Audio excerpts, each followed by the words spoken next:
Here we go with the third of 4 Heineken Cup quarter-finals. Match commentary at a packed Twickenham Stoop comes from Jan Evans and Miles Harrison.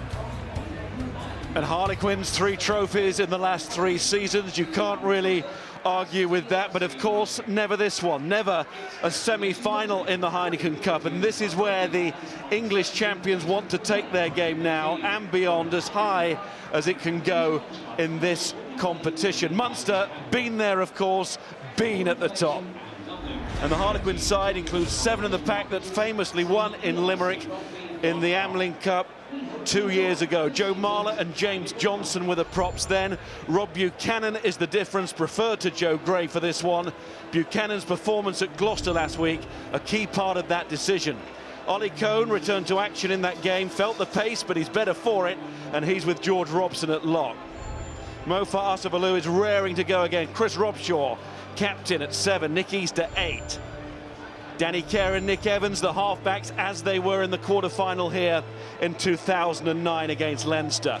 Really big calls came at centre, and Tom Casson's form this season and George Lowe's return to full fitness and recent form too, and they've got in over Turner Hall and Hopper.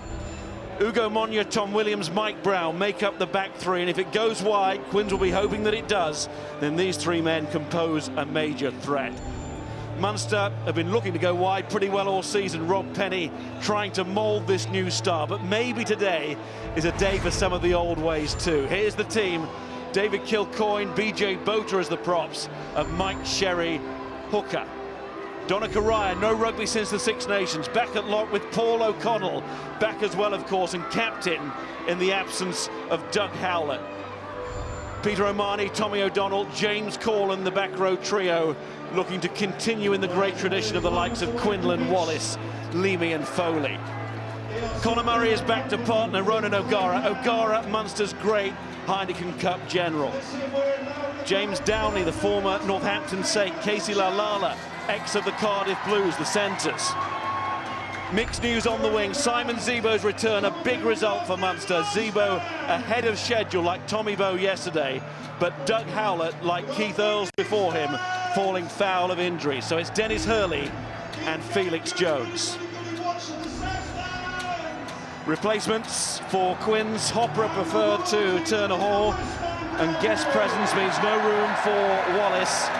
And for Munster, 2 men brought into the European squad for the quarter-finals, Sheridan and Deneen. Resources really stretched behind the scrum. Look at Munster, their DNA course through the veins of this competition. The colour, the support, generated so much atmosphere, and you think back to the glorious failures followed by stunning success. But tonight might be a re-emergence of the type of philosophy, playing philosophy, that brought them that success. Very direct, very forceful. They want this to be a very physical game of rugby, because on the opposite side of the field, Harlequins play such an attractive brand of rugby. They're a joy to watch, but a lot of moving parts, high-tariff rugby, they can be derailed, and that's what Munster will want to do today. Well, how relevant is form going into a game of this nature? Both teams will hope that it's not. Harlequins have lost their last 3 Premiership matches. Warren Gatland here to see it all. But Quins maintain that their performance at Gloucester last week proved that there are no reasons for concern. Munster last week shipped 51 points at Glasgow. An embarrassing scoreline, whatever level of rugby. But they've been here before, not exactly ripping up trees going into a major Heineken Cup occasion, and they will come out when they are ready. It's all probably made Rob Penny's job a little easier this week, the anger in training, the desire to put it right and to save the season, because the playoff spots in the Pro 12 seem a long way off now. But when you've got a European Cup record like Munster's, this is where it's at. This is what matters. Today, a record 14th quarter-final appearance.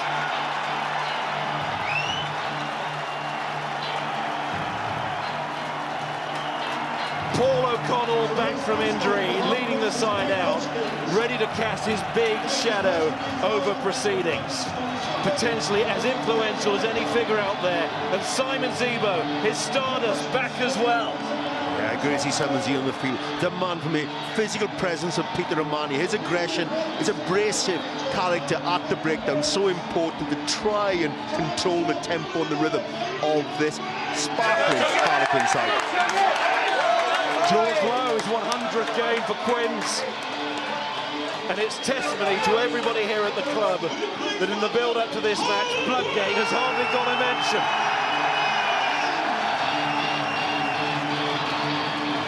What a moment for Lowe.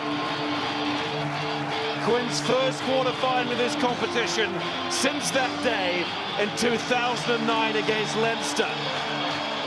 But it's a different Quins now. Champions of their country, respected. And look about Quins, it's a risk-reward game, but they also need to be able to muscle up and front up to the physical challenge of Munster. Nick Easter would be central to that, along with Far Savalo and Chris Robshaw. They have to match up the physicality that Munster bring. If they can do that and give the platform, Quins can play some wonderful rugby.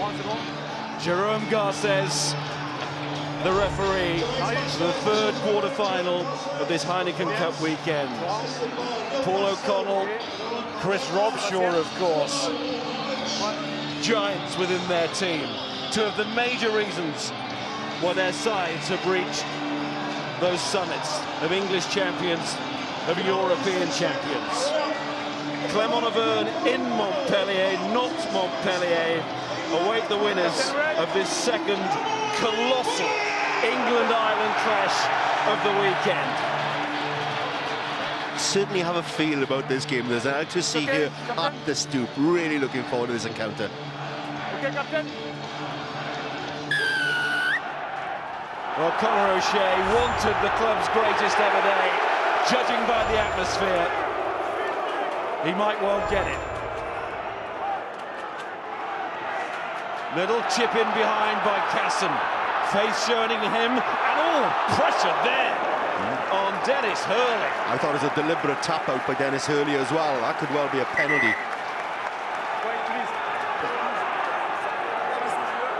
It looked as if he knocked that deliberately in, but he's seen how important the restarts are. And this is a lovely kick through. And Dennis, it looks as if he loses his foot in. And it looks as if he tapped that ball out. That should have been a penalty. Absolutely deliberate. The officials checked, or referee Garces went across. Thrown long by Sherry. No, stay here. And O'Gara away. So Munster might have got away with one there right at the start. Ronan O'Gara tries to settle his team into the match. The most experienced Heineken Cup player. We saw yesterday the value of restarts and be competitive in turning the ball over. Monia so good at chasing these high kicks. Very strong, keeps his eyes on the ball, and that's a good field position then for Quinn. Restarts, the third set piece, gives you great geographical position on the field and possession in good areas.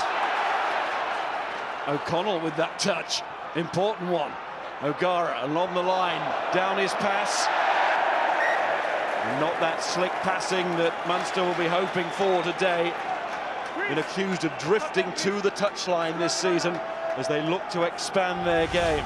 Yeah, but this is an area they've always been very strong. Picked 4 line-out jumpers today, plenty of options with Donica Ryan and with Paul O'Connell there. And it'll be an area Quins will be concerned about. They need that line-out ball in which to launch their midfield to get their pace play going. And they'll be concerned, first line-out losing that. And Paul O'Connell's a master at stealing turn of the ball. Well, literally there, rising to the challenge today, Paul O'Connell with that line-out win.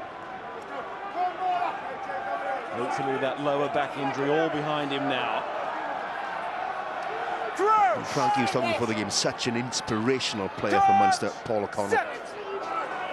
First scrum after the knock-on. What a scrum. It was a difficult job there for Easton to control it. Such was the movement, the speed of it. We saw yesterday Ulster dominating the scrum, Saracens dominating the line-out. Now already Munster stealing line-out ball, but the scrum. And on the scrum, they looked red. Interesting to see what Frankie has to say about this. Frankie Shin. Well, I can tell you, I can tell you something. I think Harlequins are very, very lucky to get away with that scrum. It seemed to me that BJ Botha was putting all sorts of pressure on Marler in that particular one and popped him up. I think the referee got that one wrong. Frankie down on the touchline with a view of that. Referee, Quinn's crowd saw it differently. Here's Evans.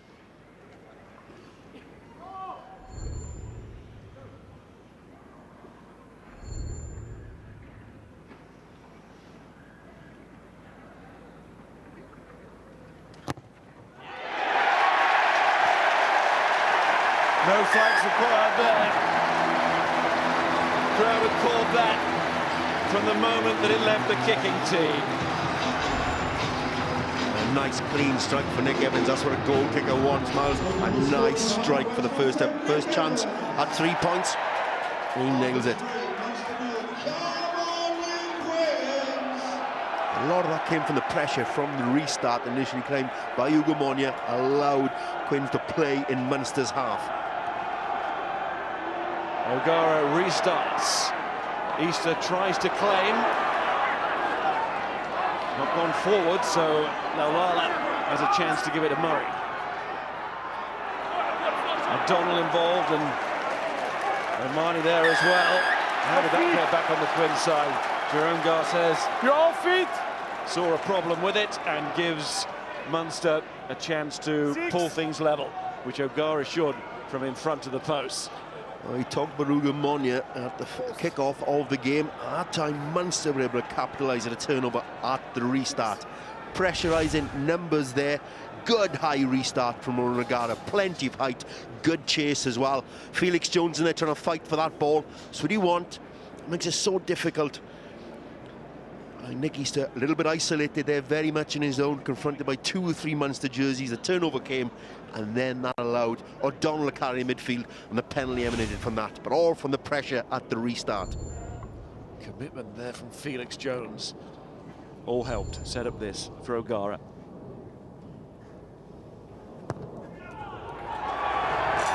Off the post.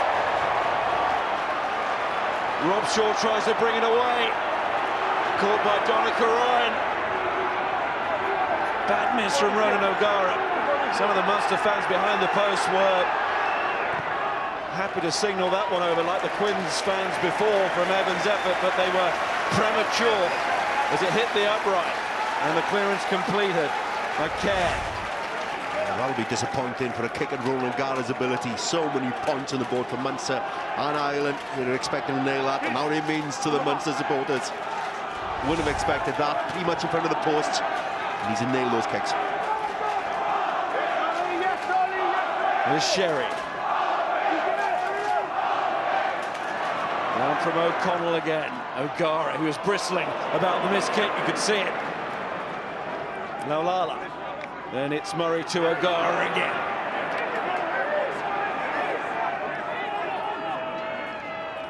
Good run from Murray. And Omani back into action after the Six Nations, preserved for this game. Murray again, O'Gara, here's Zebo gets a touch. An injured toe against England in the Six Nations. O'Gara's running onto the ball, Miles, really flat around it. Very aggressive. Kilcoyne spent a lot of time on the bench in that Six Nations Championship. Hurley off to O'Donnell, that's forward. Just forward. Felix Jones will be called back. A good quality line of ball that Paul O'Connell can provide you off the top. Really launches the back line into play. Terrific quality ball. Untouched. And then that brings O'Gara onto the ball quickly, and the offload game, then you're on your toes, you're going forward, and that asks questions of defences then. Defences like nothing better than being on their toes moving forward to you. What they don't want is they were on their heels. And at the moment, Munster are carrying really effectively. You've seen O'Donnell now and Omani very early in the game getting their hands on the ball. Well, only 2 players in the competition before this weekend had carried more than Peter Omani, Heaslip and Nalanga. Rob Penny will be disappointed by the early concession of 3 points, and also, of course, O'Gara's miss, but he will be encouraged, as will Paul O'Connell, by that quick off-the-top line-out ball, the way the Fly half, Ronan O'Gara took it, as you say, the flatness of the approach. It's challenging. You want get outside after being running under the ball on those occasions. It brings in midfield over the game line, and then all of a sudden you then go into your phase play. You're on the front foot, you're moving forward, you're asking questions of the defence.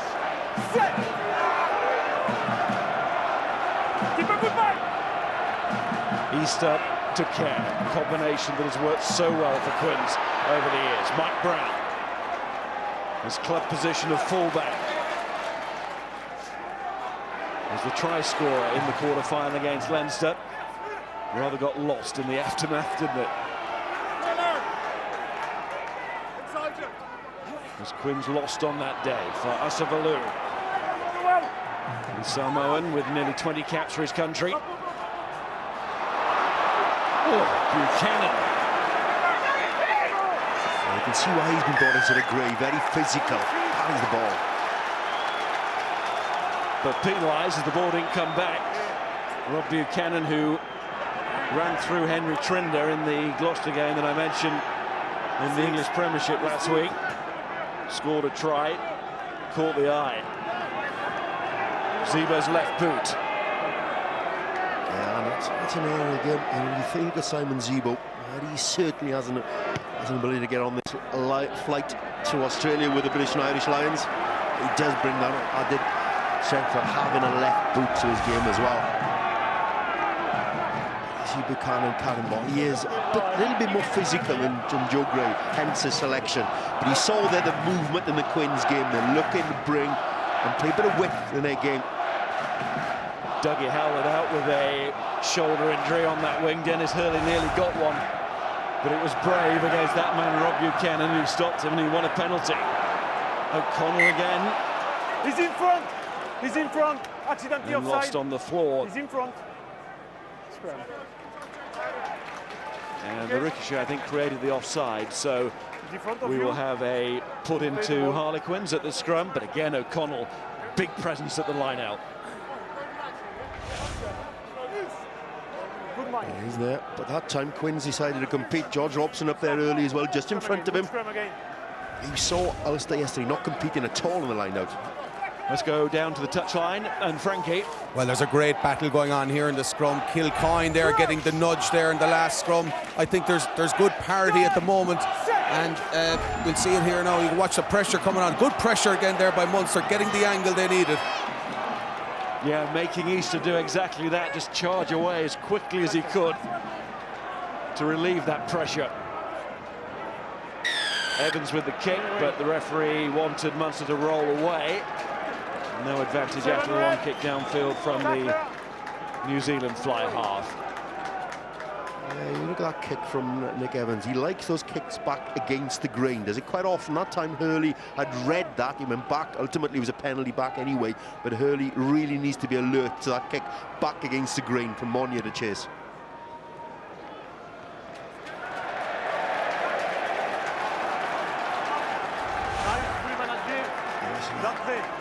Quins need Easter to get across that game line and be physical, because you know with this Munster back row with O'Donnell, O'Mahony and Colin, they're going to be physical.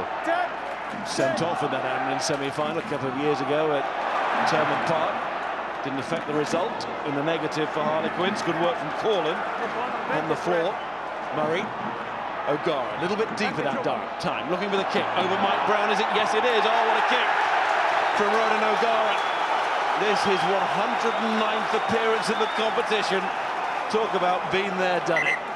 That was a beautiful kick, but once again, the line-out problems for Quins. It's good field position once again. And you see Colin stealing that ball, and then that allows the kick downfield from a beautiful kick by O'Gara. Might have been an inadvertent offside as well there. Just looking at that replay once more. Colin going through, but you have to be eagle-eyed to spot that one. Use it. Kerr. Zebo. And Jones.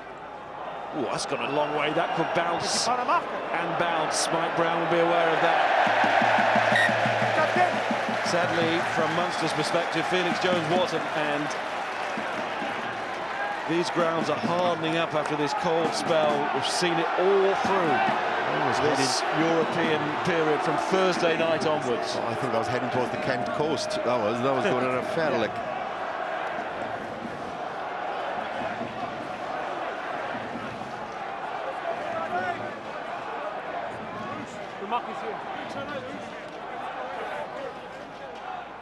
Big loss of ground there, though, for Munster. Come on, please. Different passage through their pools. Harlequins 28 points, 28 tries, 41 points average per game. Set. No side has been 100% in their pool. Never gone on to win the competition. Often quoted that one from quarter-final stage. But also quoted is the fact that most home teams win their quarter-finals. And again, Jérôme Garcés goes with the Quins scrum. Tend to find out with refs as well. Once they decide one side's advantage, they stick with them. See that any differently, Frankie? I can't see it at the moment. You can see that Dave Kilcoyne is putting a lot of pressure on Johnson, and the scrum then is wheeling around. I've seen a lot of referees on that occasion either giving a scrum the other way or a penalty the other way. So I wouldn't suggest that Harlequins are dominating in this area just yet. I think there's a lot to play for in this area. Frankie, would you suggest that once a ref decides that one side has an advantage, he tends to stick with them? That happens an awful lot. You see it, referees, and they have a difficult job to do as well, but Garcés just seems to have maybe some preconceptions about the Munster scrum.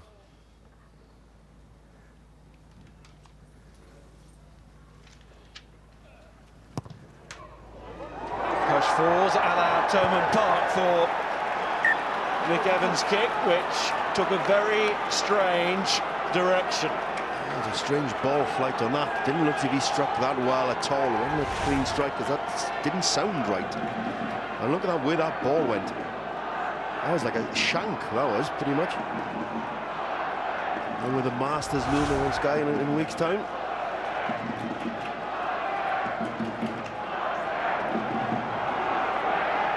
O'Mahony trying to get there, and he scooped that back, did really well to get it. O'Donnell helped out by Murray. Murray kicks long. Now on the angle, that could really work. Yes, that's how to use the bounce. Ideal world, Munster wanted Mike Brown to have to just take it out or play it, but they will take that, especially the way that O'Connell is going at the line-out. And that is such an advantage, and when you know you can kick the touch, Miles, you rightly said, and the line-out's going your way, you use that touchline as your friend. You constantly probe, you constantly push the opposition down their territory and pressurise the line-out, and they've lost 2 line-outs out of 3. That's not a good return, and worrying for Quins. George Robson makes sure on that one. Through to the front, safe ball, just as secure as some sort of ball. And Kerr, still pretty good for Munster. They think about the quick one, but they won't. The calming influence of O'Connell just walks slowly back into position for the line-out, which will be his side's ball now. Well, you see it here in the line-out. When you tend to start losing a couple of balls, you go to the front, but it doesn't give the backs as many options. So good pressure by Munster at the moment on the Quins line-out. And Munster short the line-out to find O'Connell, and then he makes an error. Goes one of an A. Might give Quins a chance. Evans nearly breaking through there. Easter to Brown. Inside ball to that good carry-up hooker, Buchanan. Kerr. Fasa Baloo. Munster prepared to stand in his face. That was Donica Ryan with that tackle. Here comes George Lowe. Those quick feet, those powerful legs as well, and right back on it, according to Conor O'Shea. Earned his place back in the side. Easter again. Kerr. PJ Bota goes in, but can't affect the outcome for Asavalu. It's slow ball generally, though. Quins want a quicker ball. Evans might be the man. Marler too. That's a good carry from Joe Marler. In comes Kerr. Looks to show his pace. O'Gara bumped to the floor. And trapped now underneath that. And the referee is going to give Harlequins a penalty here. Mike Brown tries to develop the attack with the advantage. Number 4, release immediately. But it's called to an end by Monsieur Garces.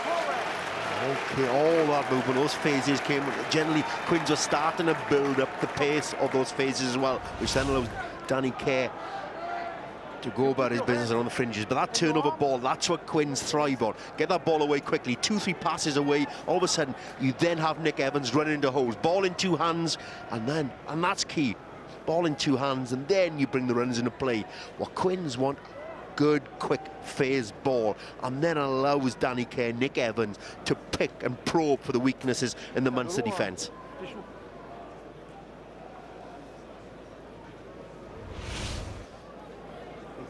Mentioned Quins in their pool. Munster, of course, losing 2 games.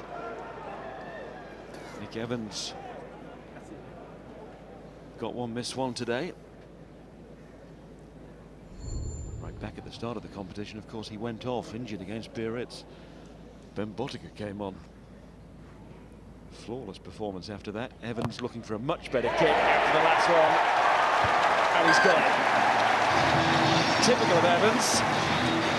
Like everybody, he makes mistakes. No one's immune, but he's very good at getting that mistake out of the mind.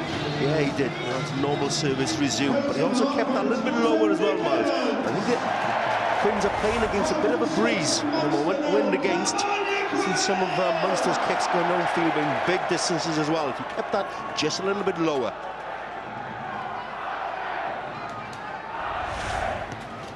O'Gara to kick off.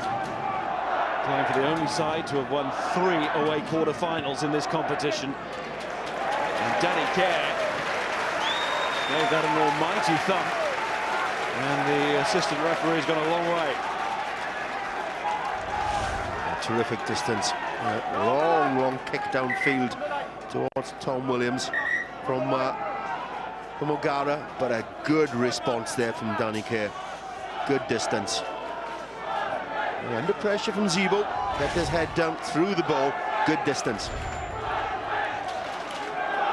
Quins territory, but you know Quins love ball to dominate possession. They hold on to the ball, they get through the phases very well. They tend to control the clock and the possession very well in games.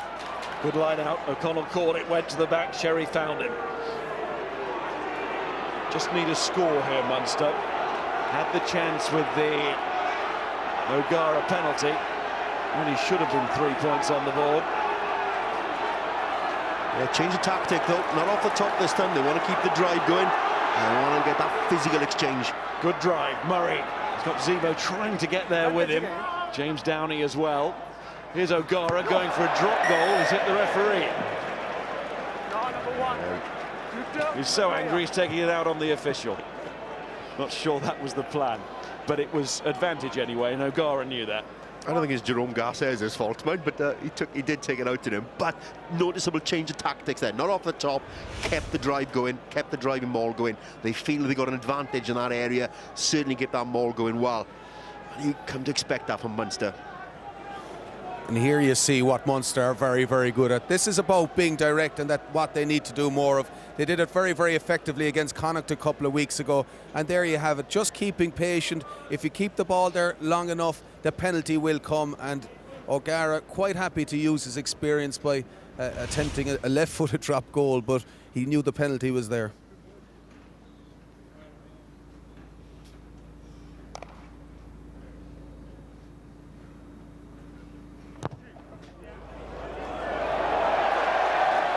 Missed again.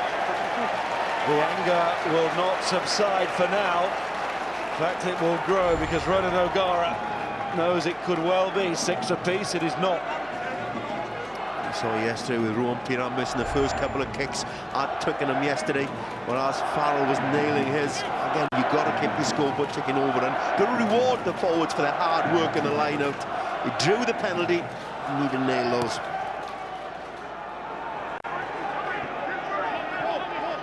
There's a little bit of a breeze, but nothing too strong. That is a very pleasant day indeed. Evans to Ugo Monye. Monye and Williams haven't really got into it yet. Of course, Monye did right from the start of the game. Held up. Munster have done that really well too now. Paul O'Connell and his forwards will want that reward. Tommy O'Donnell did exceptionally well, and he hit a tap in the back.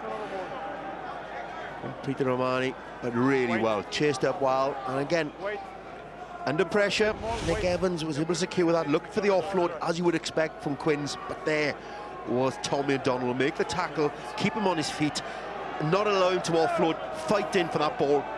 Plenty of numbers in, exactly what they're doing, keep on their feet, force the turnover. Sean Dougal started the competition so well, out with an injury at the moment, but Tommy O'Donnell growing his reputation. See he comes through the Munster system alongside Peter O'Mahony, James Corlin, the new breed now in the back row. For all that experience, great experience, now retired, whose names I mentioned earlier. Corlin to Murray, to O'Gara, Casey Laulana, in comes Tom Williams. Murray, Donica Ryan, playing through the shoulder problem a bit. He wasn't going to miss out on this. Kilcoyne, of course, Howlett felt the same, but the Munster management just had to make the decision for Howlett to protect the player. He's here, though, as non-playing captain today, and he'll be delighted with Corlin's run there. And the actual captain of the team today, Paul O'Connell, involved as well. O'Gara, Laulana, oh, he slipped away there. Cuts back inside, threw it inside. Falls for Zebo. Came off a Quins player. Down goes Murray. He's trapped. Oh, they wanted that ball so quickly. They were lining up. Quins did have cover, but they did feel Munster there. There was some momentum. It didn't come back. And referee Garcia says penalty because of that. I think the Munster back row are becoming more and more evident in the game. They're carrying very aggressively, getting across the game line. And that generates the ball, which then allows Munster to attack the wider channels. But when they are standing still, again, that was a bit laboured, and that allows the defender to go back. Tom Williams drives Casey Lawler back. You've got to be running onto the ball. And when you do that, you hold your depth, you pick your defenders, you pick them off, and then that's when you create the opportunity. As Laulala looking to offload there in the tackle, but that time they isolated defenders, they held their depth and then attacked those channels. That's when Laulala is most effective. Okay. Je me dis juste joue. Hasn't got one yet.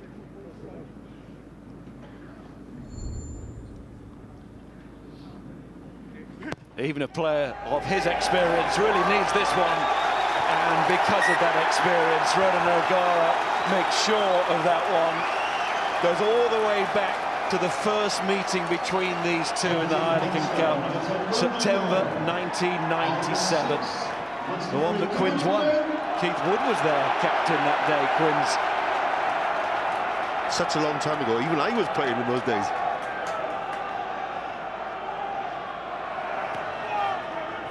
Evans restarts, looking for Monye again.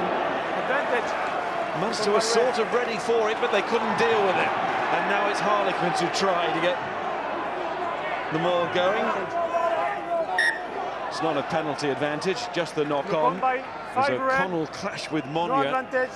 Nicely delivered by Evans once more. Beautifully delivered by Evans, and nicely won by Ugo Monye, becoming a master of this from the restart. The kick was perfect and allowed Monye to jump up, time it perfectly and get there. When you're running forward and the other man is waiting to receive, you're always got an advantage because you're moving forward. You can put the man under pressure. Really good work by Monye.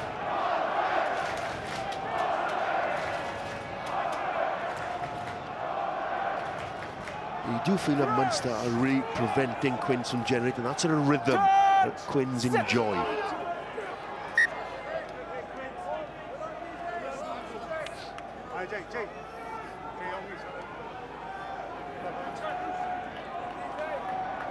And Munster knowing it's all about this now.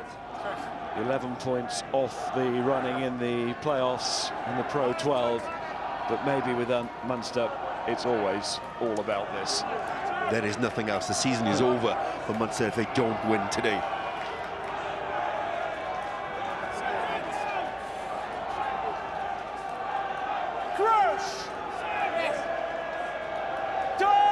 Since the late 90s, just 1 year when they've missed out on the quarter-final stage. Another penalty, and still referee Garthez sees it the Quins' way. It's not changing, and at the moment it's Marler, it's Johnson. You turn the scrum, okay? And it's not Kilcoyne or BJ Bota. Frankie. Well, you could see Paul O'Connell, the frustration etched on his face. When you see Marler going up like that, that means the pressure's on him. I think that this is, you can see the pendulum going, the pressure's coming on. Bota has popped Marler up from the scrum there. It is going around. I think that's parity, and I think that should be a reset. But at this point, I mean, Paul O'Connell is very, very frustrated. I'm not saying that Munster are on top by any means, but I think it's very, very even there. And it's a pity to see penalties being sanctioned when maybe a reset should be the order of the day. I think it's difficult once a referee has a perception that someone is in the ascendancy or is in relative control and someone else to blame. It's quite hard to shake him off that belief.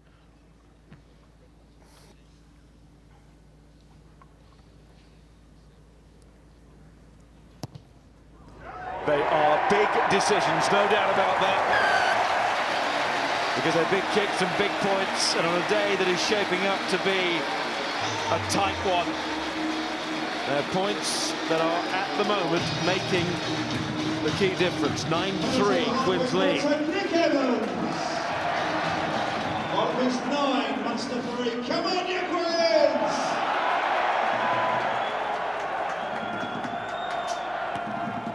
O'Gara, has he got enough on that? Yes, he has. And a knock on from Quins as well. So some lovely play on the restarts from Evans and O'Gara, and how about that? He's judged not just the weight on the kick to perfection, but also the ground again. All from the restart, plenty of height, right on the line, allows the competition at that, and it's a free-for-all then, and you've got a 50-50 chance of winning it, but you're going forward, so it creates uncertainty in Quins' ranks there. They win that ball and then using the touchline once again to put pressure on the Quins line-out. Tactically, Munster are playing this game very well. I put the mark. Where? Here?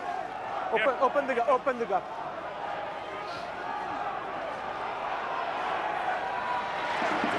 Then it's to the front and Robson, just to make sure. Feeling under pressure, Quins at the line-out. They did well to secure that. They needed Robson to stand up and win that ball. Kerr's kick, this will stay in easily with Zebo. Of course, it will be a test for him as the game goes on. First game back after a reasonably long layoff. Haven't really seen his pace as yet. O'Gara, there's Downey. Playing on a semi-final on this ground in the English Premiership last season. His former club Northampton, so familiar turf. BJ Bota. O'Gara spins it for O'Connell. Murray. O'Gara again, Rob Shaw up very quickly, leading the defence. There's a nice service into Kilcoyne. O'Gara deep again. He's thinking about the crossfield kick, but his winger Hurley got in front, and that caused hesitation. Ugo Monya had time to take. Compliment Quins' defence there, Miles, really strong. Just like Saracens yesterday, Quins then. There's very little time for Munster, and that's a good run, good charge from Easter. Another penalty coming the Quins' way here. And Danny Kerr, as he so often does, looks to tap and go.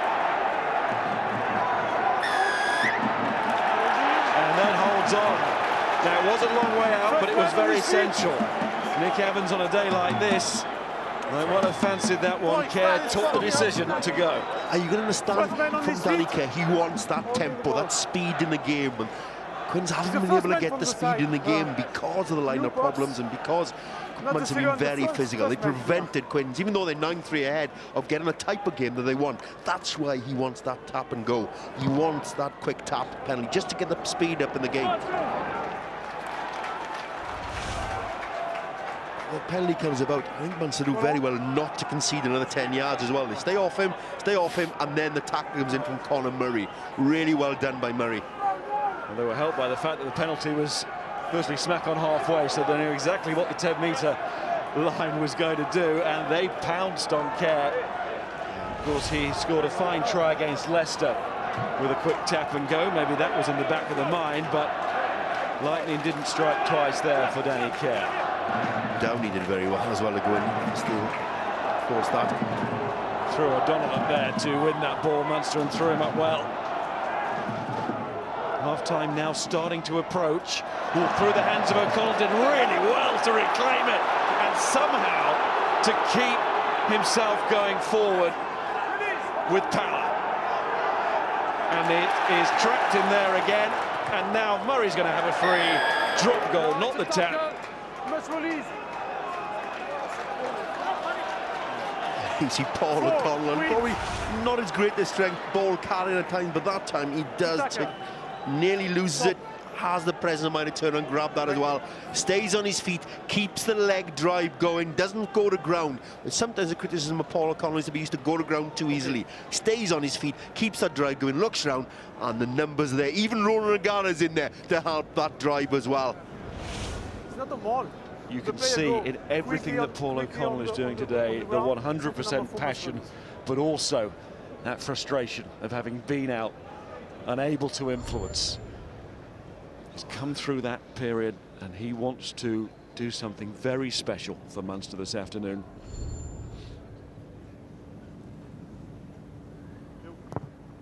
And O'Gara on range now. Got his kicking rhythm now, and that rewards the forwards for their hard work. And it's certainly Munster's pack are making this a real competitive game. Rob Penny in the stand, pensive there, but he can't question the commitment of this Munster side. Really are making this a real physical challenge. He's gone forward from Monia. Rob Penny saying pre-match would be a miracle if Munster won today. Yeah, interesting choice been of used words before in connection with Munster rugby, of course. Yeah, interesting, and not sure his players quite see it that way. And I'm not sure Penny does, really. It's one of those public statements or little bits of vocabulary which might provide a smokescreen. You also know over Munster. Munster love a grievance or a slight as well to stimulate that drive into the game, that commitment, that performance. They need that. And as you rightly said earlier on, this is the game that determines what's left for the rest of this season. They have to win this game. And you see that sense of urgency in their performance today. Real physically putting it about. And Munster, you know, we've seen throughout the years when they're great success in the Heineken Cup, they play the kicking game, they use the pack, and that's 71% of the games being played in Quins territory, because they've been able to kick the touch and put pressure on the Quins lineup. And a strong lineup game. You use the touch then, you use the touch line. They also have a little bit of a breeze of their backs as well, which is probably helping them. Wonderful atmosphere here. Crowd totally absorbed by this quarter-final.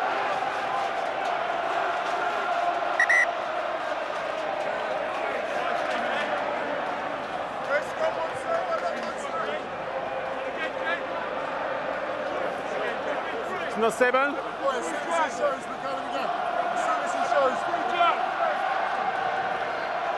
The Munster fans making themselves heard. They love to paint anywhere red. Give them a rugby canvas and they will get the brush out. And it brought so much colour to this competition, Miles. You think back to that game against Biarritz in the final, awash with red.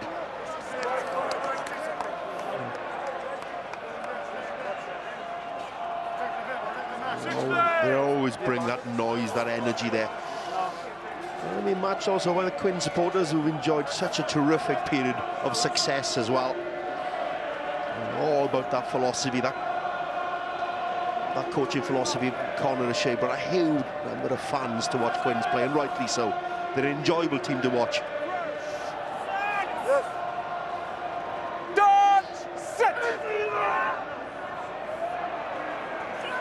It's got the potential, this one, you can feel it. Penalty Munster, and at the scrum as well. Yeah. Good control by Colin at the back of that scrum, because that ball came shooting out. Really good control, good footwork.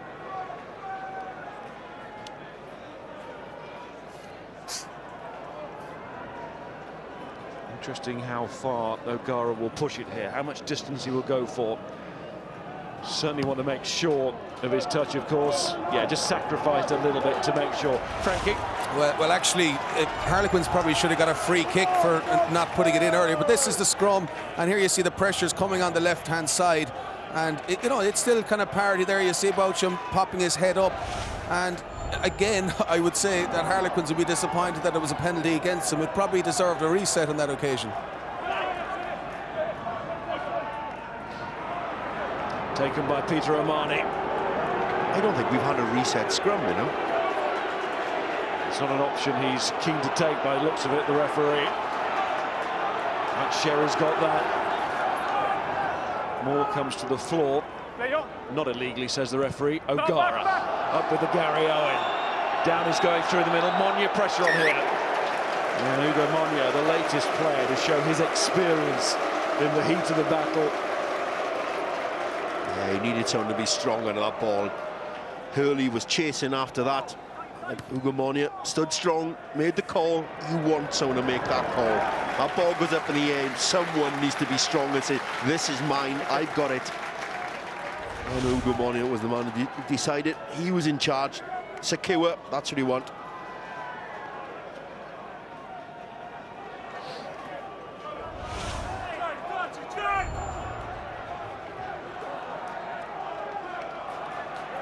Warren Gatland watching here today. His Lions hat very firmly on now. These are the games that he wants to see. Post Six Nations. Just had a chance there for a bit of control before half-time, Munster, and they've lost it. Lost that opportunity. Yeah, poor pass there from Conor Murray. Really wanted to get Downey over that gain line. That's what Downey's there for. Again, good ball of Colin, and again, that's not the pass they would have wanted from Conor Murray. He's pretty much in Warren Gatland's mind as someone who could contend for a Lion slot. There's a lot of players out here competing for those slots today. Sort of Mike Phillips type of player, isn't he, Conor Murray? Yeah, very much in the sort of Mike Phillips mould. He's also developed his kicking game this season in the Six Nations.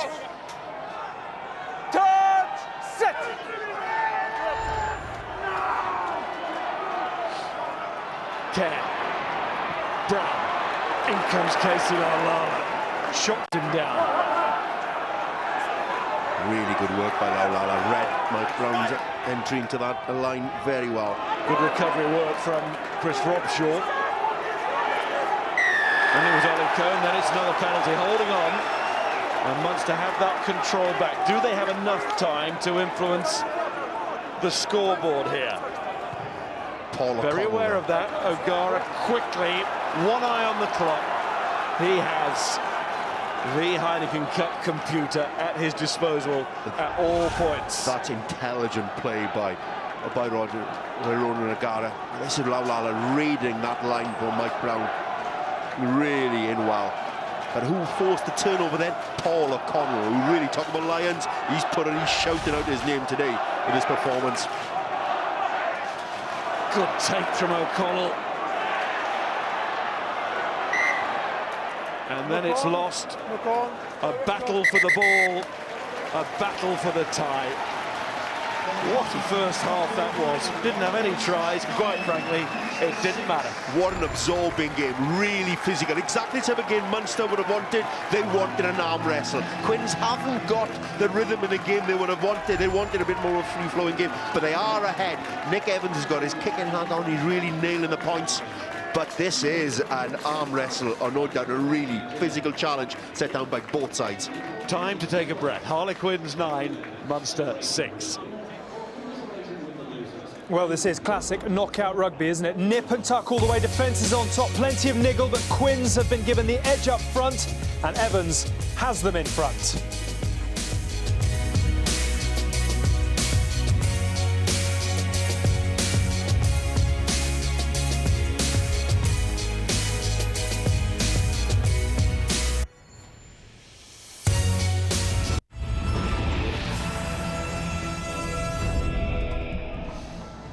We had a fantastic atmosphere at the Stade Marcel Michelin yesterday afternoon. It could be even more lively this afternoon at Stade Félix Mayol. Pilou Pilou against Tiger Tiger from 4 o'clock this afternoon. Toulon and their rock stars will expect one loss in their last 31 at home. The Tigers with it all to do. So this is the semi-final lineup as things stand at the moment. Clermont booked in, of course, they will be in Montpellier and they will face, at the moment, Harlequins. Munster with 40 minutes to turn it around. Sarries against Toulon or Leicester, and that'll be confirmed a little bit later on. But 40 minutes to go. 3 points to difference here at the Twickenham Stoop. It is back to Ian and to Miles. Tiger Tiger, this one burning pretty bright here. And as the boys alongside Alex in the studio said at half-time, a real cup tie. And what cup ties have, we all know, at the end of them, if they're level, extra time. There's not too much between these two at the moment, just the 3 points. In effect, that Ronan O'Gara miss, the one that hit the upright. Another miss from him and one from Nick Evans too. So here we go for the second half. No changes made by either side. Munster getting us underway. And Danny Kerr. And we do know, Miles, that this game is beautifully poised. 3 points between the two sides. We know there's so much at stake. There's been no quarter being expected or given by either side. It's so intense out there as well, so much to play for.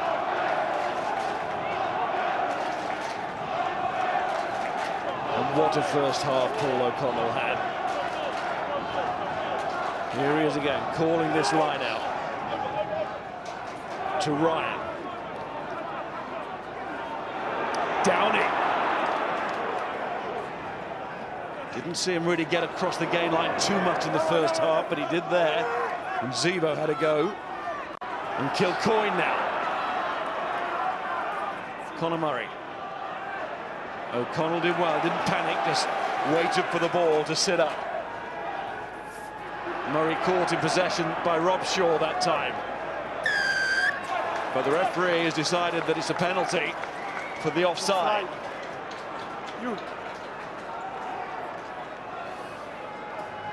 Again, change of emphasis once again from Munster through to a different man in the line out, this time to Ryan. But they, for the first time in the game, they genuinely got Downey over that gain line, launched him. Good quality pass. Once again, O'Gara taking it to the line and then launching Downey over it. Very hard for Casson to stop him at full tilt there. Again, so important your outside half takes that ball all the way to the gain line, and then you allow the big ball carriers in midfield to get over that gain line, and that created the opportunity to get that penalty. On that occasion, the Battle of the Twelves, well won by Downey. And O'Gara, 2-2.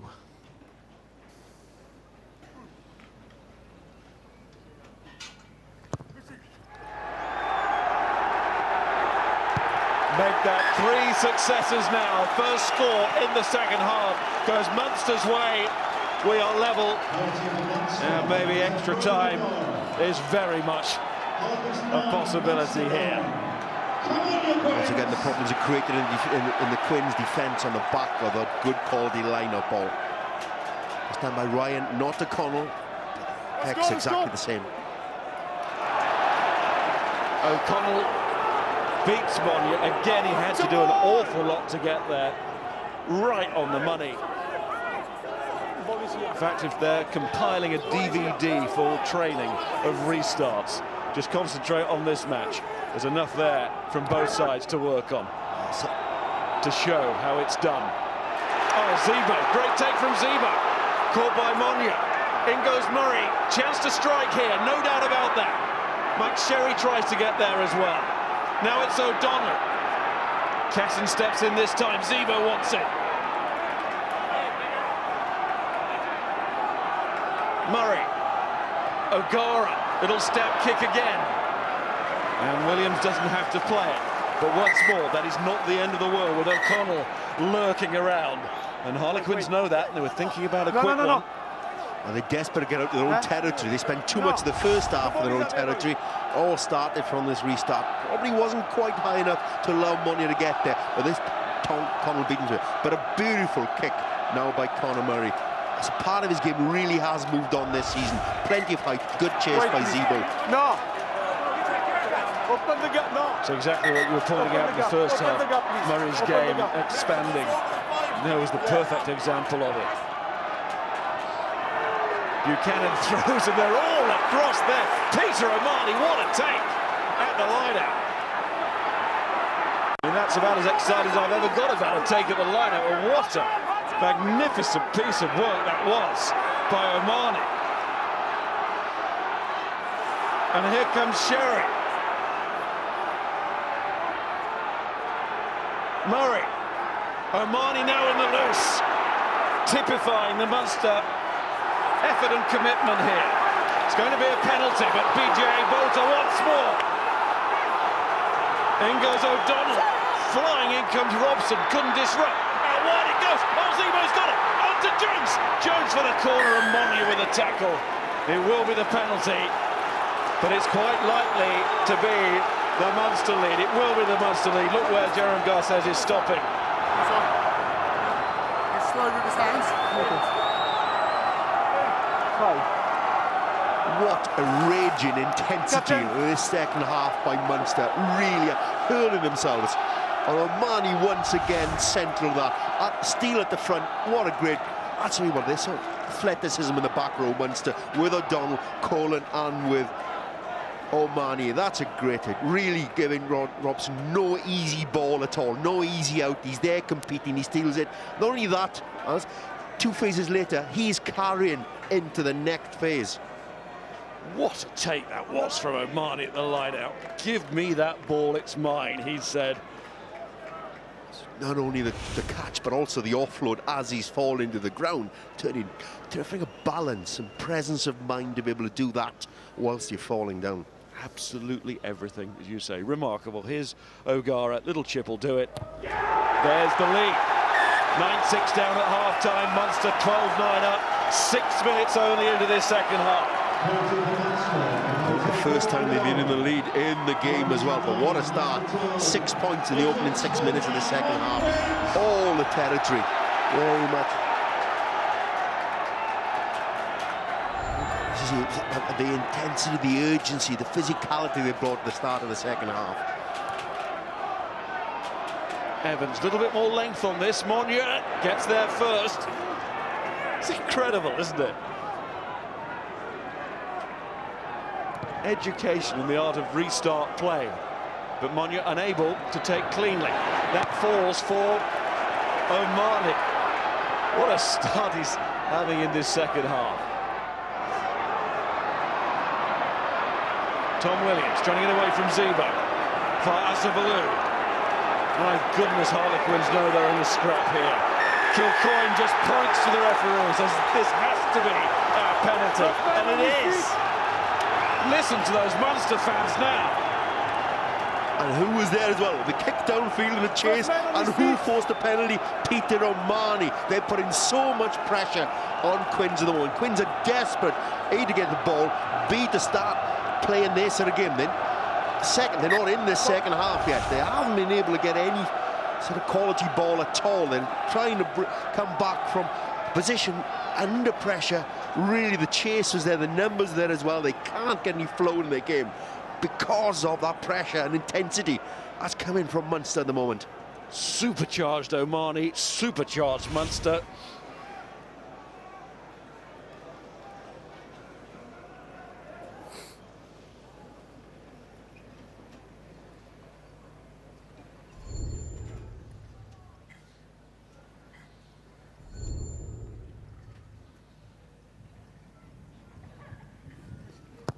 O'Gara's steely eyes.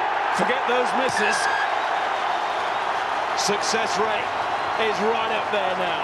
And Munster could be on the verge of a memorable success. Conor O'Shea all week talking about how that performance at Gloucester, if it was repeated, would suffice throughout the rest of the season. They'd be in good positions. But now, at this point, having lost the last 3 Premiership games, does that mind game kick in, start to have an effect? It's all about the psychologies of the games. It's cup rugby. They need to get hold of the ball. They need to spend some time in Munster's half. Mike Brown held by Zebo, turnover ball. O'Connell, chance to go wide. Casey Lalala stretches the legs and gets away from Casson. But Lalala inside to Murray. It's quick ball. It's O'Mahony's gone to Felix Jones, who was a little bit isolated and very close to the touchline. In from Sherry, little flick from O'Connell. O'Gara desperate to keep that ball moving and get it wide, and maybe take advantage of an extra man.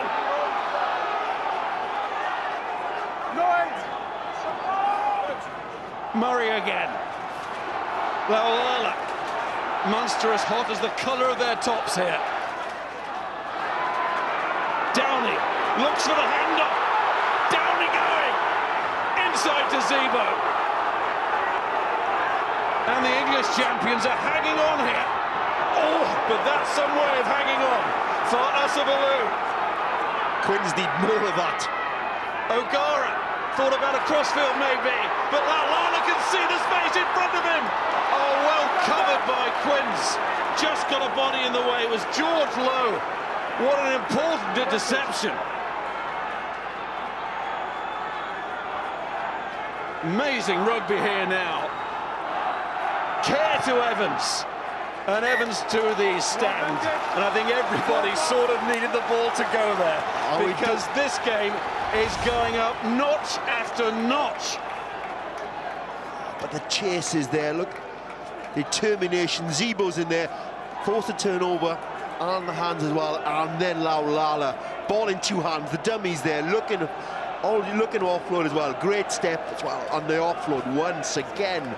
But there's such an intensity to the game and a physical presence. At the moment, Quins are struggling to cope with it.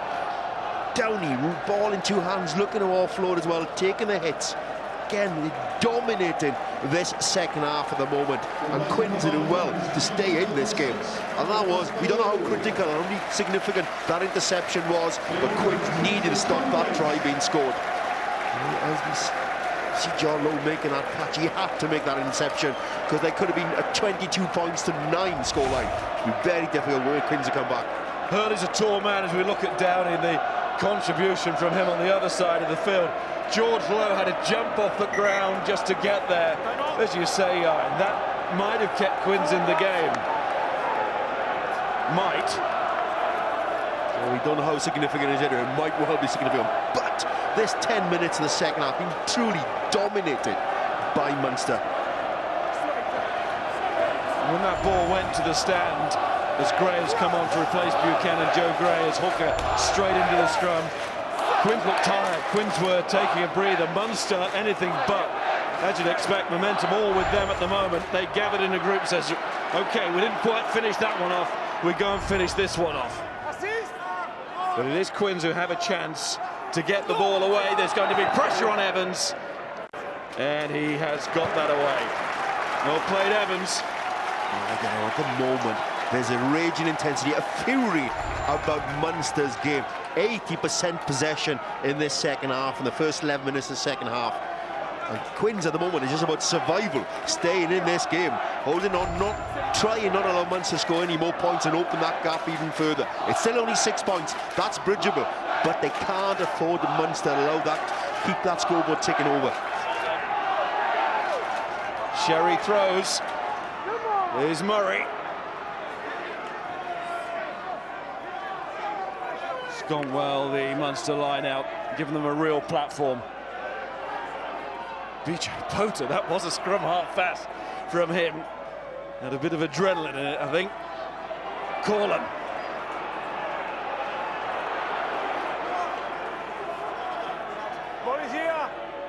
Murray. O'Gara, Laulala. Murray again looks for support. Of course, O'Mahony's going to offer support and then take on at least 2 or 3. In goes Murray again. There's Sherry, chance to straighten. Oh, there are plenty of numbers there. Mike Brown, as last man, would have looked upfield and thought, they're coming here. Corlin. Yeah, Paul O'Connell's an outstanding game, but Marnie really is putting his head very much in Gatland's mind. Zebo.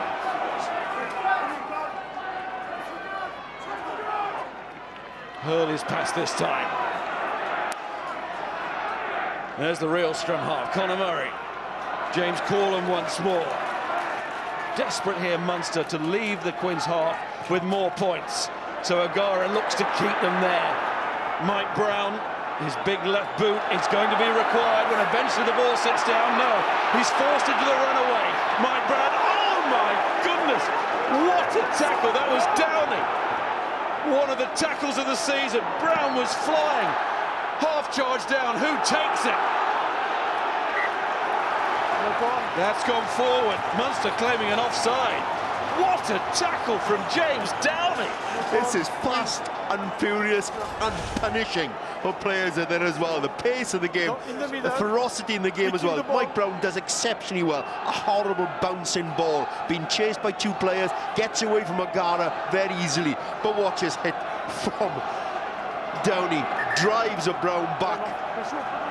Quins just about get away with it, but they're bringing an edge to the game today, Munster.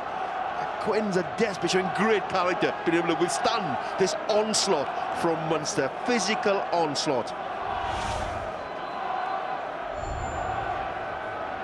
That has to be the quickest building of a wall I've ever seen by James Downey. That was a big hit. That was a big hit, and Brown will do well to get back and back on his feet. He's a tough nut, Mike Brown, but that shook every bone in his body.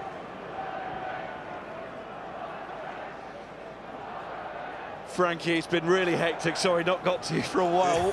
What's your take on the last amazing few minutes? Well, I can tell you some Munster have absolutely burst into life. But I tell you, a feature, I don't think Harlequins' game management is as good in this second half, and I think the reason for it is they have the wind, and Harlequins, to me, are more comfortable with the ball in hand.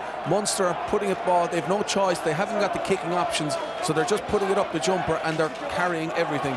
But Harlequins now, this next few minutes is very, very important for Harlequins, because if Munster get another score ahead, it's going to be extremely difficult for them to come back. And it's going to be a penalty at the scrum, I think. There's Corlin first of all, and the rest of the pack. Jerome Garces thinks about the penalty first. Let's see where Zebo goes.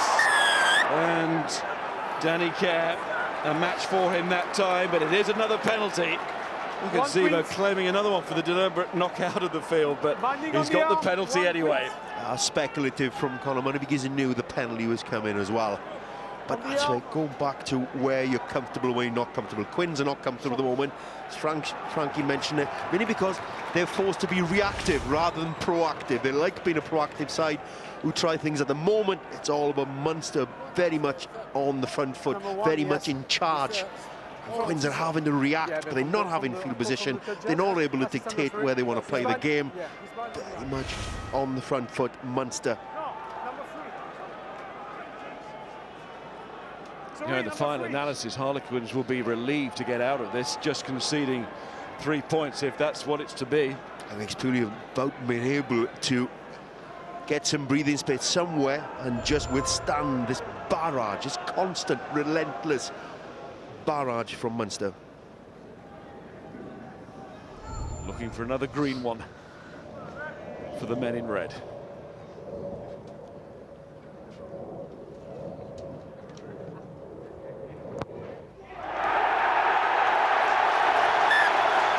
And green might be for going into the semi-final again if Munster keep on playing like this. 9 points the lead. That's the biggest the lead has been all afternoon, either side.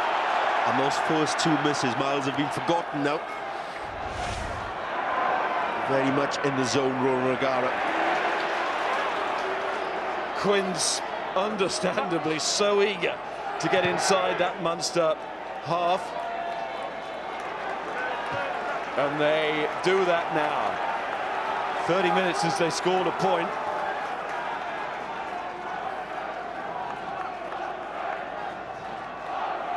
Stay here, please.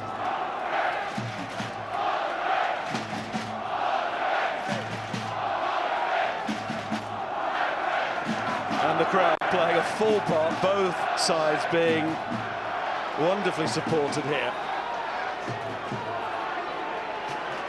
Quins need to find a response, Miles.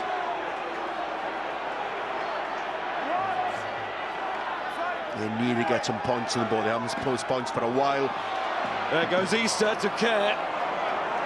It's a day that is stirring the emotions, no doubt about that. But amidst all of this, Harlequins have got to show the composure of champions now. At home, yes, but under the cosh. Rob shot. And composure, but also resilience as well under this onslaught. Marla.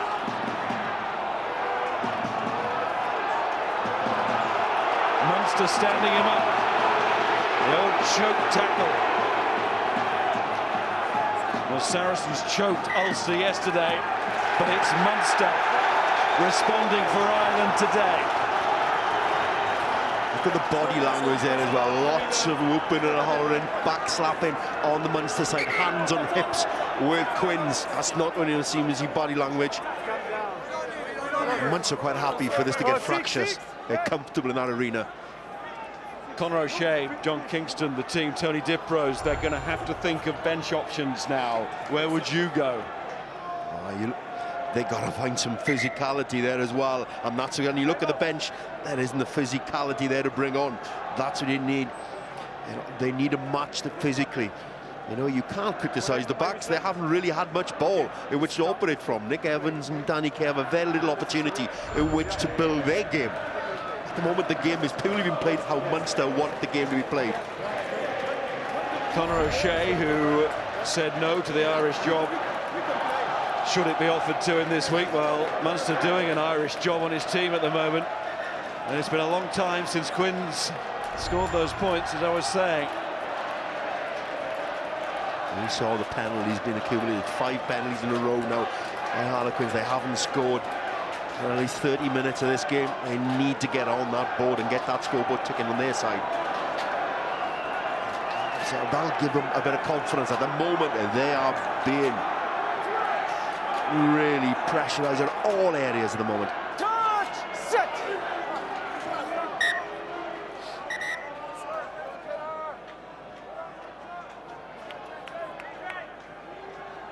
A long bind, keep a long bind.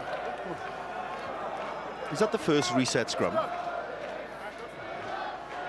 think it might well be. Long bind, not on the arm.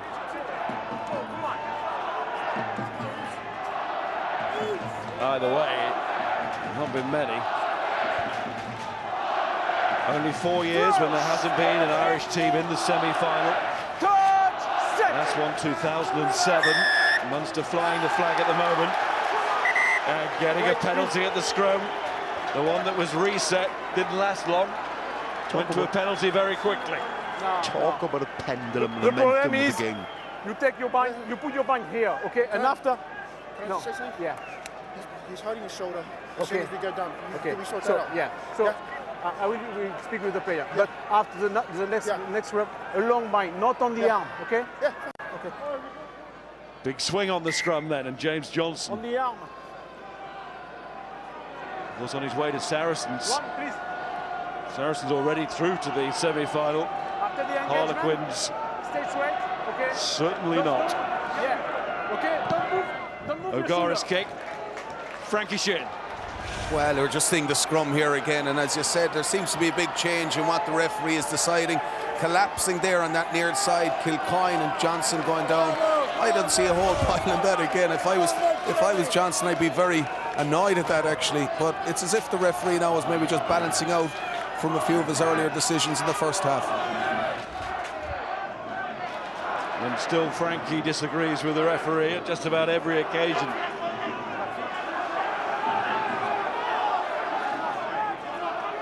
that is a point in itself, isn't it? Of course, Frankie Shear, great Munster player, years gone by. I think Frankie's just a contrarian. He's going to disagree on principle. Another very effective maul. Hurley looked to show his height here, trying to get there in front of Monye. Good catch, but outside his 22, and O'Donnell was there. Referee's given the penalty. Brave take by Monye. Once again, another high box kick from Murray. That was side entry, that penalty. But a good claim under pressure. But they have to withstand this pressure to have any chance of coming back in this game. How are they going to release themselves from the shackles that Munster have got on Quins' game at the moment? Quins can't play their game. It's all about Munster at the moment. Lovely high boxing again. Who's there? O'Donnell and Hurley there to put pressure on Monye, but Monye keeps his eye on the ball. Anybody there practicing catching high balls, keep your eyes on the ball, exactly as Ugo Monye did there. Rob Shaw. Quins resort to do anything to try and win the ball from a line out.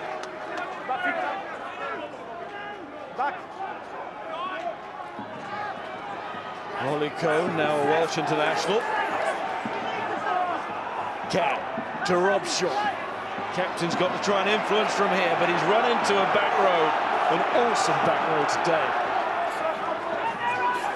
Of O'Mahony, O'Donnell and Corlin. No, it's a second work. But it's, again, a sigh of relief, audible from the Harlequin Because you win the supporters ball in the ruck, you as move they get a forward, penalty. tackle, move away. I'm not sure it was Mike Sherry, perhaps.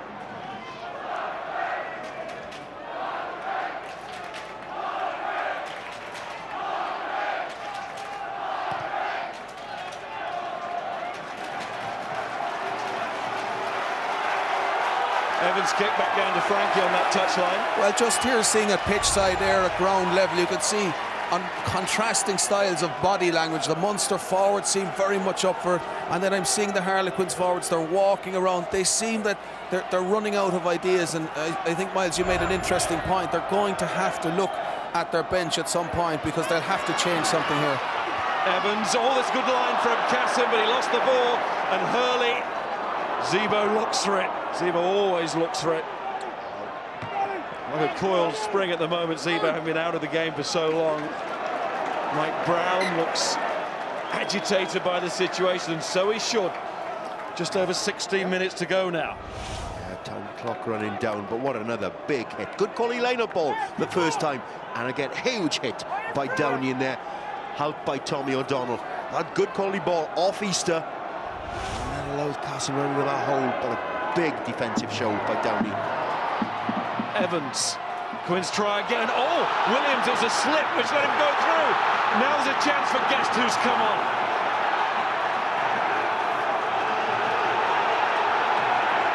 I think most of the supporters think there might have been some foul play. Maybe it was not just a slip, but suddenly it opened up for Williams there. Great. Johnson and Cohn there. Kerr to Easter.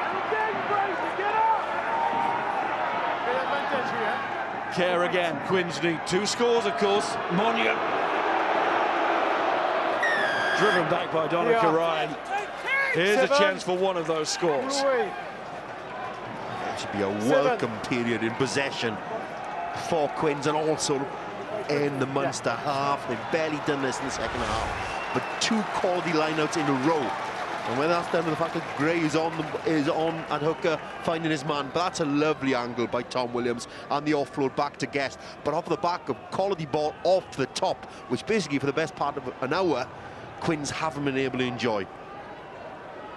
Yeah, it was just a slip. There's Tom Guest trying to add something from the bench.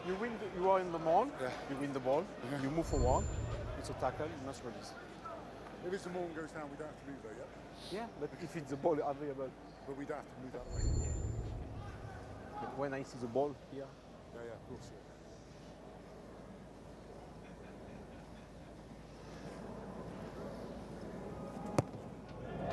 Evans kick. It goes 12-18.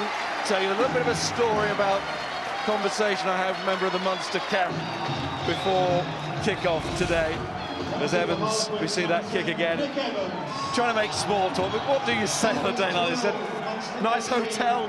And he looked me in the eye and said, it ain't about the quality of the hotel this weekend. Point taken. And Harlequins have to show that same single-minded desire in the next 10 minutes plus. It's gone forward. Did you really start a conversation with a nice hotel? Well, no, we got to that point. All right, okay. But it wasn't a very long conversation. And there's certainly a fire in the eyes and the belly of this Munster side.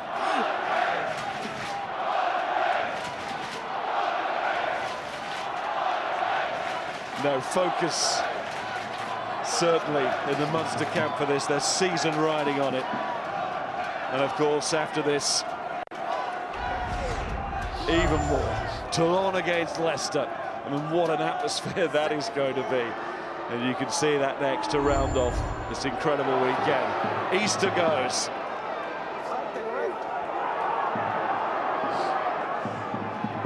Robshaw. Evans. Referee sees that that's far too close to Felix Jones, so the penalty is the call. He's offside. Quins are starting to enjoy appearing with the ball in their hands, and so often you see the momentum of the game change back and forth, whether you can stand the pressure with not being in possession and then manage to get some points when you do have your time on the ball. That was an onslaught for the best part of 20 minutes by Munster. The Quins seem to be responding now, but what an atmosphere, what a game.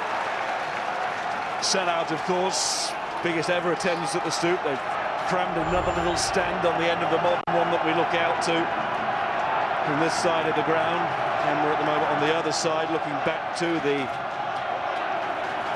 structure here. It's a really good ground now, great atmosphere, but their team struggling here and struggling at the line out. Zebo does kick very well when allowed to, and Munster very happy to allow him to get the ball away there. That's the beauty of having a left-footed kicker as they look to bring another line out, especially as one of the Donegal Callaghan. But the steal at the back and the left-footed boot of Simon Zebo, so important that you have two options, kicking options, one left, one right. But look at the lineouts, 4 lost lineouts in 1-7. That's not a good return. Change happening at the line out. Donica Ryan, who's been trying to see off this shoulder problem, gets to 68, 69 minutes, and on comes Donica O'Callaghan. Another man who cared little for the quality of the bed linen and towels. Here's Monia.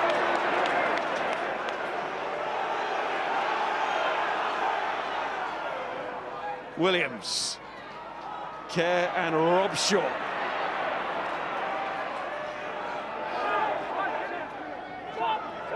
Out of 3-point range, that's the key here. Quins are looking for more. That's forward from Evans, and the referee in A1 position to see it. So much of Quins' game where there are lots of moving parts, lots of tempo, but it relies on accuracy, risk-reward. Lots of hand on hips out there. That's not what you want from your side. Again, they're competing, they're showing a bit of character, been out-muscled, but still keep fighting away. But they have to make sure those paths, the accuracy's in their game, particularly in their game. If Quins wanted advice before this, and I'm sure they didn't, Saracens could have advised them just how difficult Munster are to beat. Win for Munster at Thomond Park, win for Saracens at Vicarage Road, but both of them tantalisingly close, really. You think back to that game in Thomond Park and the intensity they brought to that game against Saracens.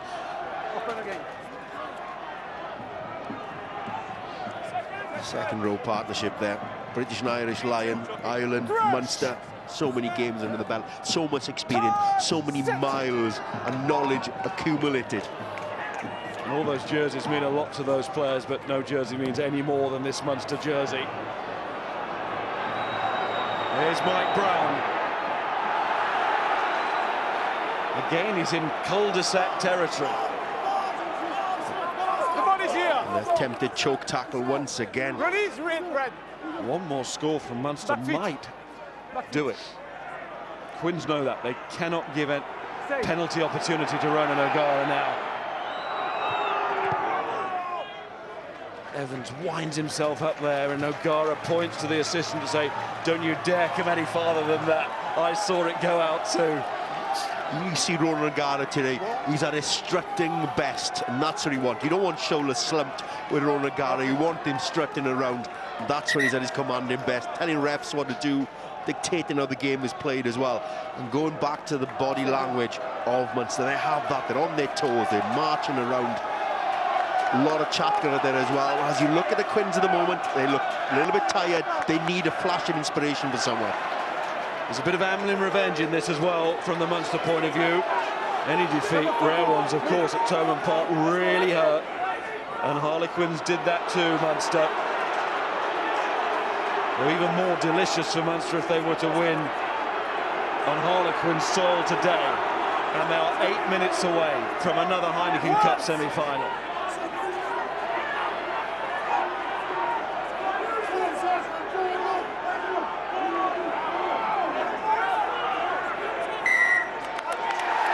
Now Harlequins have done there to Munster what Munster have been doing to Quins. The ball is not. Got the turnover. Could be a crucial one. Quins lost by a point in the infamous game against Leinster in 2009. Mike Brown, the only try of that day, but it wasn't enough. 6-5 the final score. Of course, the aftermath dominated by other issues. Yeah, that's when you look around at this moment in time. 8 minutes to go, the clock is ticking, a semi-final is beckoning for someone. You look around, you want to catch their eye and say, right, are you with me on this? So you can't just look to somebody else to win you a game. You have to do this, and you have to look around and see, right, who's with me? Let's go and take this victory. And a try, as it stands at the moment, would not be enough for Harlequins. They would need the conversion too.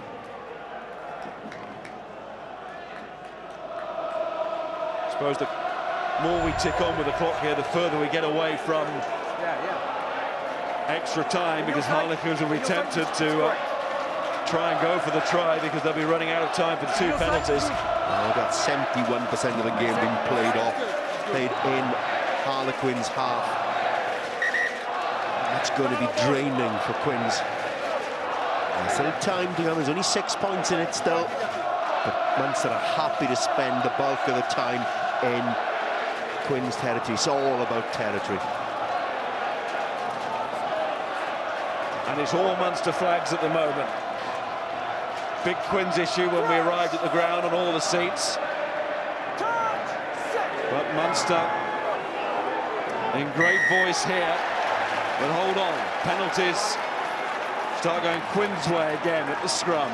You lose your mind. Binding issue, Kilcoyne.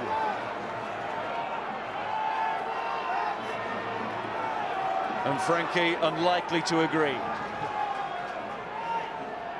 It's amazing how a referee's opinion ebbs and flows though, Miles.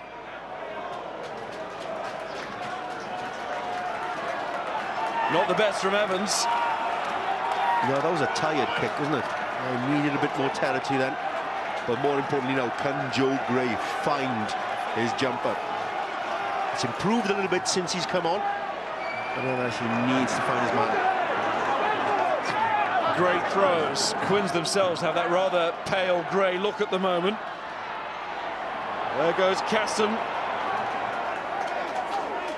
It's a very conservative line-out throw, man. They needed to get a hold of the ball. Rob Shaw. Evans.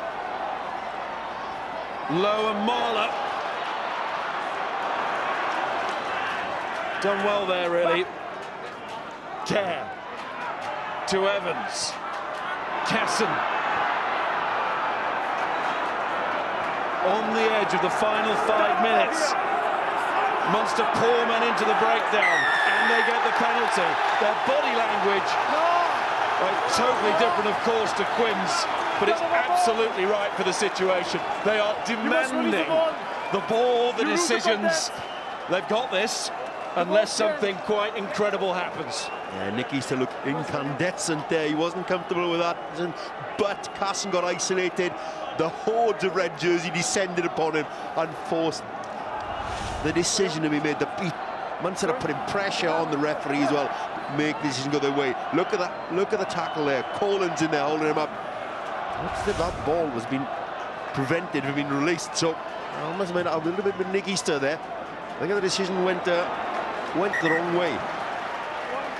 Munster chucking on subs now. See there.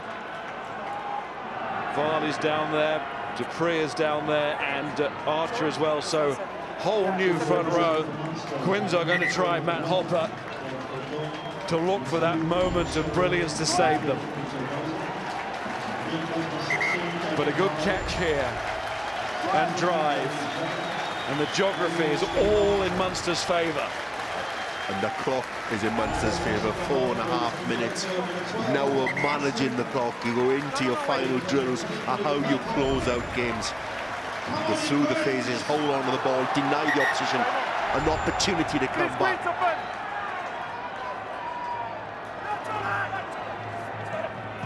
Damien Varley throws. Robson, and it's gone forward, trying to get across like O'Connell has done, like O'Mahony has done, but he couldn't win it. And Quins have the frustration here of having to see the opposition put the ball in. It came off Robson's hand. Robson decided to compete there, trying to frustrate Munster from getting good quality ball, because I think Munster, we were expecting, you mentioned it there, a driving ball was what was going to come from that. Quins didn't want that to happen, but now allows a scrum. Munster have tightened up today. The quarterfinals naturally go that way anyway, as we saw yesterday at Twickenham. But a bit of the old Munster way, inspired by Paul O'Connell.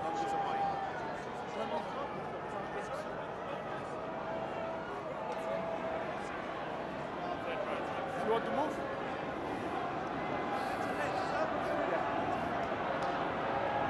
These valuable seconds as well. Scrum works perfectly for Munster here. Mentioned at the end of the first half, O'Gara's managing the clock that quick. They have that so much experience in being in these sort of positions. Corlin to Conor Murray. Quinn somehow have to try and get that ball legally. Any penalty and it's curtains from that range.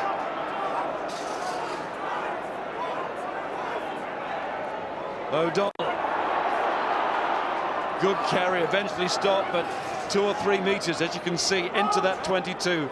Valuable ground. Even more valuable is that ball itself, and Munster keep it. There goes Archer. Now it's Murray to O'Gara and Downey. What a powerful presence he's been in this second half. Yeah, he's had a strong game. O'Mahony took a blow there. He's back on his feet. He's on this near side. We concentrate on the ball. You can see just in the corner, O'Mahony still feeling the effects. Quins, if they can turn it over, might make note of that, but they can't turn it over. O'Connell. How often have you seen Munster go through the phases of this stage of a game? Downey that time was a decoy runner. No need to rush it, is there? From Munster's point of view at all. It's keep ball around the 22. Now it comes to a halt. Danny Kerr checks the time with the referee. Quins haven't got much of it. Oh, the clock is taking a minute and a half, one last throw of the dice. But there's been stand-up performances for me. The likes of Peter O'Mahony, he's been simply outstanding. Colin as well, with their carrying or physical the breakdown as well. But the man for me who's been the inspiration for this performance today in the line out around the field is sheer, his captaincy, and such an authoritative figure. He's been majestic today for me. Paul O'Connell is my Heineken man of the match. And I sense he's on your plane for the Lions as well, on the evidence of just this one performance. Is that fair? I think he has to go on that plane now. He's shown enough in the last few games, and I'm sure he might well have another couple of games as well. But he has been simply majestic today for me.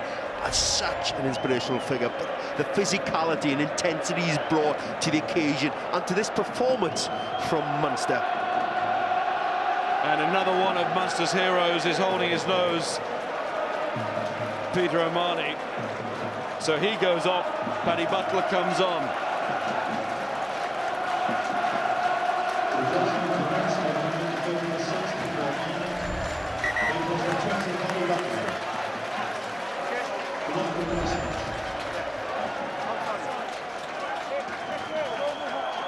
English champions on their own ground, the Heineken Cup quarter-final, where they wanted to be this year, where they wanted to take the club on to the next level. On the back of played 6-1-6 in their pool, striding through that pool. But still not out of it, because they've got a minute and a few seconds to sort it. Evans missed out Hopper, Lowe's lost it, Hurley's got it, and with that, Munster could have got the match as well. That tackle, I think, just sums up Munster's performance. Downey was unmarked on this side, he goes the other way to O'Connell. Would be very appropriate if he finished with a ball in his hands at the end. But he gets it out of that ruck, of course, to find Barley.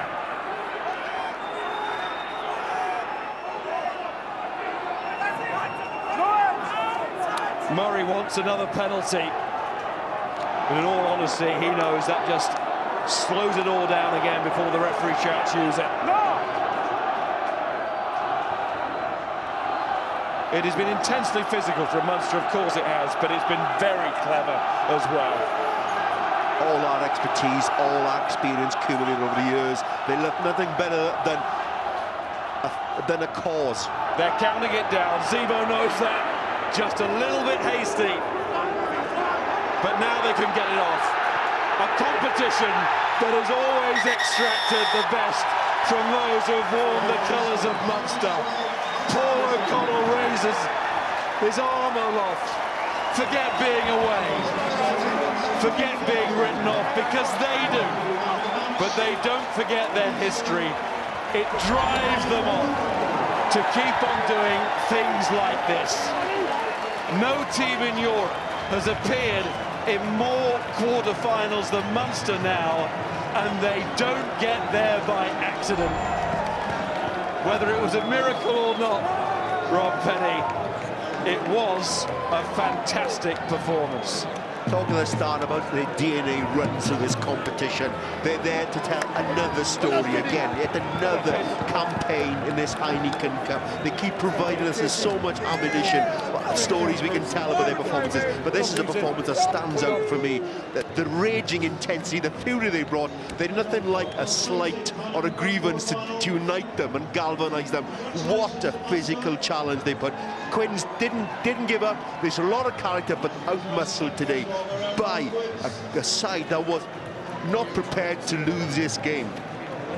Munster, Ireland still in the Heineken Cup, and Quins go. And it's over to Leicester Tigers for English hopes now to try and join Saracens. Great broadcaster, a colleague of mine, famously said, only football's Premier League writes scripts like this. Well, in rugby, you can make a case that only the Heineken Cup writes scripts like this. And time again, it is Munster with the pen in their hand. And the Munster crowd have seen Paul O'Connell move over towards Graham, and they will return home with a smile. And Warren Gatland is smiling as well, and so he should, having seen Paul O'Connell play in the manner in which he played today. Graham. Miles, thank you very much indeed. Paul, this province has written some remarkable chapters in the history of this competition. How remarkable was that today? That was fantastic. was fantastic. I'm so proud, so proud. You know, I feel like an amateur rugby player almost today. You know, it just means so much to these young guys. There's so many people doubting them every week, on their back every week. You know, and I know how hard they work. I know how much it means to them and their families and everything. So today's a very special day. I'm sure Claremont are delighted. It's us that are coming and not Quins, but it's a great day. Really, really so proud of the team. It's been a whiff of sulphur about Munster all week this week. To what extent were you fueled up by people telling you couldn't do it and telling you you'd embarrassed the shirt last week in Glasgow? I don't think there wasn't any whiff of sulphur, really. Guys were very low, and normally we rally early in the week after a poor performance, but there was very little of that all week. I think guys were done talking almost, and just couldn't wait for the game to come around. And I have to say, up until yesterday evening, I wasn't sure what way it would go, but right up until kickoff I wasn't sure. But I'm just very happy for them and their families. You know, Munster's massive rugby province, and they're reading bad things about their kids, their cousins, their friends every week, and they've really put in a phenomenal performance today. I'm not sure, Paul, I've ever heard you as emotional as you sound right now. How much does this mean to you from where you have been this season, and what does it mean from where to get to where you are now? What it means to me, it means an awful lot for the young guys that I see training every day, that it means so much to them. People don't realise that, people questioning, did they have it like, Quinny had it, or Axel had it, or Wally had it, and I see it in abundance in them in training, and it's just great for them to get it today. We've a massive mountain to climb. You saw Claremont yesterday, they look absolutely phenomenal. It's going to be really tough for us, but I'm very happy for the boys today. Fantastic from you, from your team. You're the Heineken man of the match. Luisa de Carvalho is here to present you with something for the mantelpiece. Cheers. Thank you very much. That's great. Remarkable, Paul. Remarkable. Well done. Good man. Take it. Cheers. Thank you.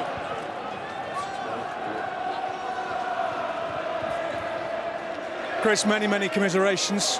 Do we praise Munster, or do we point the finger at Harlequins? A little bit of both. I mean, we spoke it all week about the discipline, and today it cost us our discipline. We spoke about how good Ronan O'Gara is, and kicking over and keeping the scoreboard ticking over. And it let us down today. Fair play to Munster. Their contact skills were better than ours as well. We coughed up too much ball, and their ability to choke us and slow our ball down really hindered our game. You look flat today, Chris, uncharacteristically flat and tired. Did you feel tired as a team? No, I don't think so. I mean, we've had a good week all week. Everyone's been very excited. You look at the atmosphere here today. Our fans have been superb all year, and they've really got us going, and unfortunately we couldn't reward them today. It's the big part of the season coming up where all the trophies get decided, and you're on a 4-match losing streak. How worried should Harlequin supporters be right now? Not worried. Of course, it's not ideal. We let ourselves down today. We have 3 massive league games to go to try and get ourselves a playoff spot. It looks like if we do get that, we'll probably be going on the road somewhere. But no, it's in our hands, and it's hard to take after today. Of course, we've got to lick our wounds, and we've got a massive Premiership game next weekend, Bath. Thanks for talking to us, Chris.